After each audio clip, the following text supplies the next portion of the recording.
Au nom du Père et du Fils et du Saint-Esprit. Amen. L'Église célèbre en ce dimanche l'entrée triomphale de notre Seigneur à Jérusalem. Elle proclame la passion de notre Seigneur. Voici la méditation de Saint Jean-Paul II.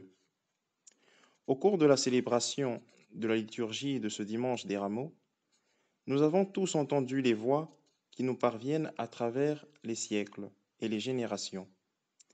Hosanna au fils de David, béni soit celui qui vient au nom du Seigneur. Nous avons entendu ces voix et nous les avons répétées en confessant notre foi au Messie, loin de Dieu.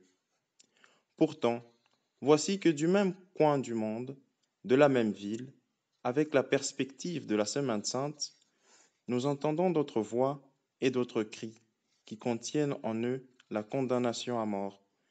Crucifiez-le, crucifiez-le, comme nous rapporte l'Évangile de Saint Jean au chapitre 19, au verset 6. C'est pourquoi aujourd'hui, nous regardons avec beaucoup d'amour le Verbe incarné, qui est devant nous comme homme de douleur, familier de la souffrance, celui devant qui on se voile la face. Oui, nous aimerions vraiment détourner le visage et ne pas regarder.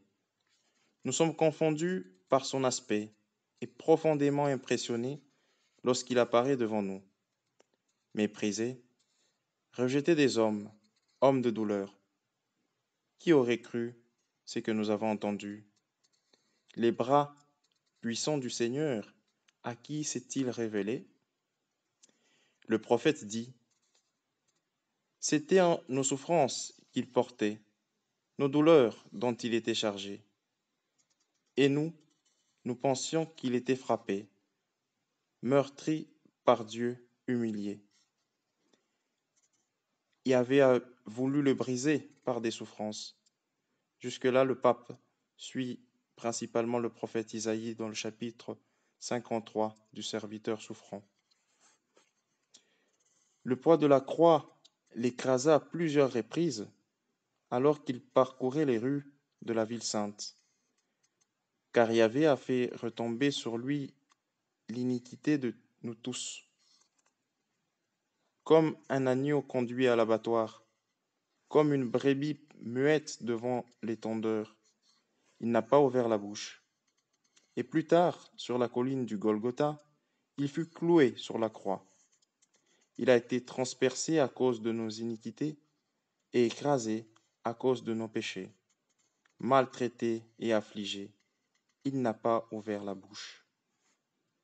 Et c'est ainsi que s'accomplit la sentence prononcée sur la croix ignominieuse. Il fut retranché du pays des vivants.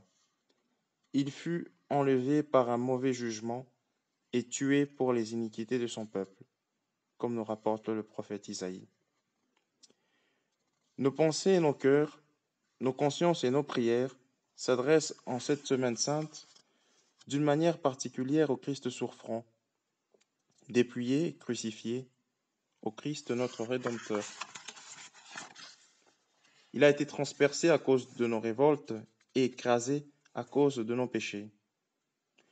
Pour s'être livré à mort et avoir été compté parmi les pécheurs, qu'il reçoive au jour de sa passion une vénération, un souvenir et une gratitude particulière de la part de toute l'Église, de tous les hommes de bonne volonté et des cœurs généreux.